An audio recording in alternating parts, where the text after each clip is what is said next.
Hello everybody, welcome back to another episode and welcome back to my channel that doesn't really have a focus right now, as someone pointed out, but that's okay. We are exploring this together, and on this episode we are going to show you how I turned part of my basement into a working studio. So we are on our way to Home Depot right now for some supplies. All right, and we are in. So guess what? I used to work at this exact store 7 years ago when I was in college. And 7 years later, there's not much change. Everything looks exactly the same. All right, so why am I here? We actually don't need a whole lot of stuff. The first time I was here getting the supplies, I was not filming. I think this is a good way for me to practice talking in front of the camera and having a camera in front of everyone, actually walking down the aisle. So it's a good exercise. The first time I was filming with a phone in Jewel Osco. This is an actual camera. And I think this is good practice, and it's getting heavy. So I'm gonna set it down. All right guys, this is it. This is the stuff right here. This is what we need. Just carpet. And we are back from the Home Depot, and that's how everyone should be calling it from now on, no questions asked. And so look, it's pretty strange that it's mid-November and there's not a single drop of snow, and the weather is pretty forgiving. It's mid-November and the weather is like in the mid-40s, sometimes mid-50s.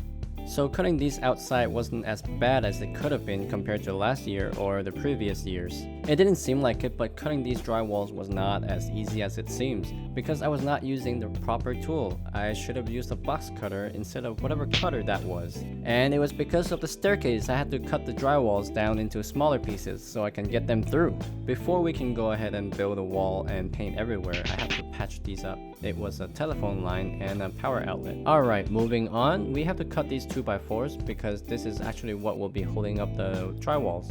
I should be wearing safety goggles and gloves. By the way, this is not a how-to video, it's how I did it, so don't do what I did. Now, even though there is no door to get into the basement from outside, there are a few good things in here. This basement is tall, it's spacious, there are no columns that gets into the way of everything. So I know some of you might be wondering what those blue plastic thingies are. They are called anchors. You have to use anchors when you need to screw into concrete, drywall, or masonry. You will notice I sometimes skip using the anchor because I know there's lumber behind the drywall. I think this is my favorite part, building the frame. It reminds me of seeing upcoming houses with the entire frame right there. It just makes me feel as though I can build an entire house. And no, I can't really do that. I'm not qualified. What I can say though is that this project is a pretty good testament to what it's like to being on a film set. A lot of times I'm hired as a one-man band to do a video shoot. It's quite okay when a project is as small as this one to work alone, but it's rare to find a house that was built by a single person. I mean, what's the point? Why take 2 years to build a house when you can build one in 6 months? Time is money. Fortunately, I have all the time I need during this pandemic, as with most people, I assume. I wanted to do this on my own because I wanted to stay productive and learn something new. This process here is called mudding. It's basically filling in the gaps with joint compound. Joint compound is the same stuff I used earlier when I was patching up the electrical outlet and the telephone line. I think this is my least favorite part of the entire process. Not only is it tricky to get the surface even, you have to wait a long time for the joint compound to dry. The one thing that made this process more bearable was playing music in the background. Sometimes I would play the same song over and over again, but after a while this process becomes mundane and your mind would go wandering somewhere else instead. So it got really dusty when I was sanding the surface. And I really should have been wearing a mask, but I did not. So be smart. Don't be like me. When you're out there, wear a mask. Okay, finally, we get to talk about painting. Alright, so we have to cover up this blasphemy of a color scheme they had before. I think we just need one coat of primer. So I was looking for a very specific paint for studio so that there's not a lot of reflection on the wall. And I googled TV white and I found Roscoe's TV white on B&H. So I thought, alright, I found it. This is it. This is the TV white that I should be using. but boy was I wrong. I actually didn't bother to read the description, and turns out I got the 60% white. Wow. So as you can see, it is actually darker than the primer, and the primer is actually the white that I was hoping to get. And before I finished painting, I did a couple of quick tests, and luckily, I think this will work.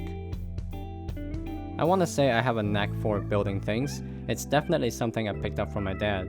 A lot of times when something falls apart at home, he would figure out a way to fix it. Or if there's something we need, he would find a way to make it. He's no inventor, but he's definitely got ingenuity. And that kind of runs in my blood.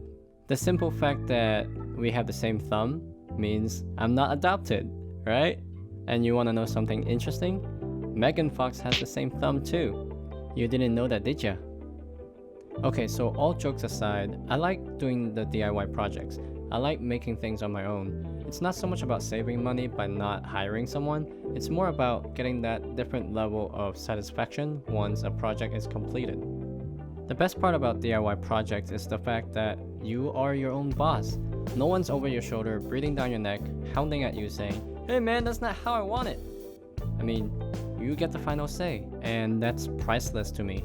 What I'm trying to say is, if you have a project, don't wait too long. Just do it. And if you need a hand, just ask. A lot of times you get something just by asking. I want to thank my brother for giving me a hand on this one. I really couldn't have done it without him. I couldn't have done it on my own because laws of physics is not always on your side. I also want to thank my parents for allowing me to stay during this pandemic. And I actually asked if it's okay to turn a corner of their basement into a working studio, and to my surprise, they were okay with it. So let's talk about this structure that we're building on top. It allows me to hang lights from the overhead instead of having multiple or 1,000 light stands on the ground. Whenever you can use overhead space, that is probably the better way to go, because when you have more space, you can get more creative. I am super excited to start shooting something in front of the studio, so if you guys have any suggestions, please drop a comment. Well, alright, so this is how I turned part of the basement into a working studio. And if you like the video, make sure you drop a like. Another thing, make sure you subscribe, because that's what will encourage me to make more videos in the future. So that's a win-win, right? And until then, stay safe, stay productive, and good luck out there.